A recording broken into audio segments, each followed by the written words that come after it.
हे बहुजन, कभी तूने सोचा कि ये कमाल कैसे हुआ, किसके कारण हुआ। ये तेरे जीवन में खुशियां, ये आजादी, ये सम्मान क्या सिर्फ तेरी मेहनत के कारण मिला या मिला महापुरुषों के संघर्ष का कारण। हे बहुजन जरा तू सोच,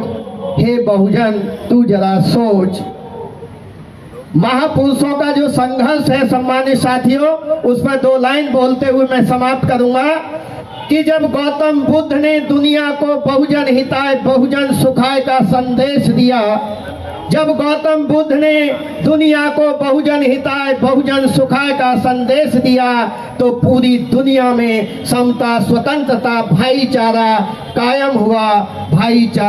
कायम हुआ साथियों।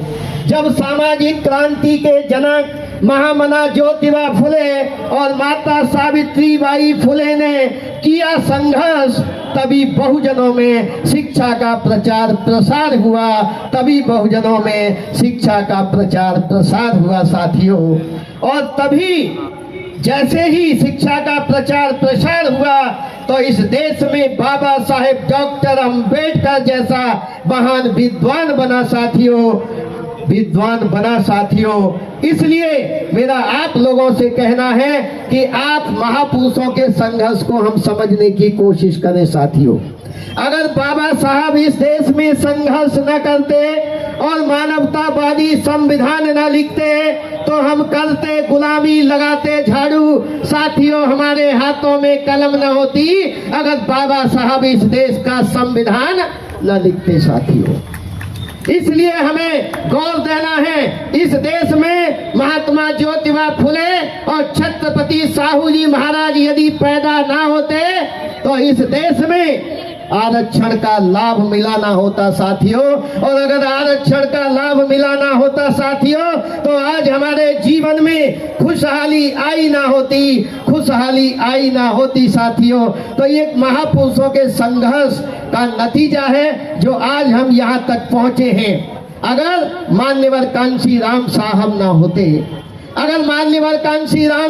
ना होते, तो इस देश की सोती कौम जगी ना होती। और अगर इस देश की सोती कौम जगी ना होती, तो आज पूरे भारत में जय भीम का डंका गूंजा ना होता।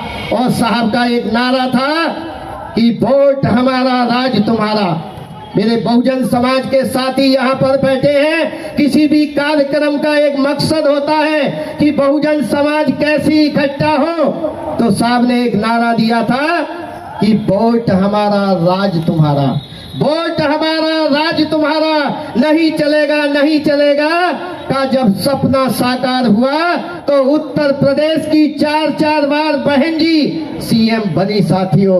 और जब बहन जी उत्तर प्रदेश की सीएम बनी, तो हमारे बहुजन समाज में जन्मे संत महान पुरुषों का इतिहास, चाहे वो लखनऊ हो या दिल्ली हो या नोएडा हो, बहुजन समाज का जो इतिहास है वो बनने का काम किया साथियों। तो आज मेरा यहाँ पर यही कहना है आप सब लोगों से। मैंने ये टूटी फूटी लाइन जो आपके सामने पेश की है, मेरा संदेश है कि हम बहुजन एक हों, एकता के सूत्र में बंधें। और परम पूज्य बाबा साहब का जो सपना है, जब हमारा बहुजन समाज एक होगा और एक होकर के लड़ाई लड़ेगा, तो आने वाला जो हमारा जो संविधान है वो भी सुरक्षित होगा और शासन सत्ता भी हमारे हाथों में होगी, तभी हम बहुजनों का भला होगा। तो आज इस कवि सम्मेलन के मौके पर हम एक से एक धुरंधर हमारे कवि बैठे हैं, हम उनको सुनेंगे।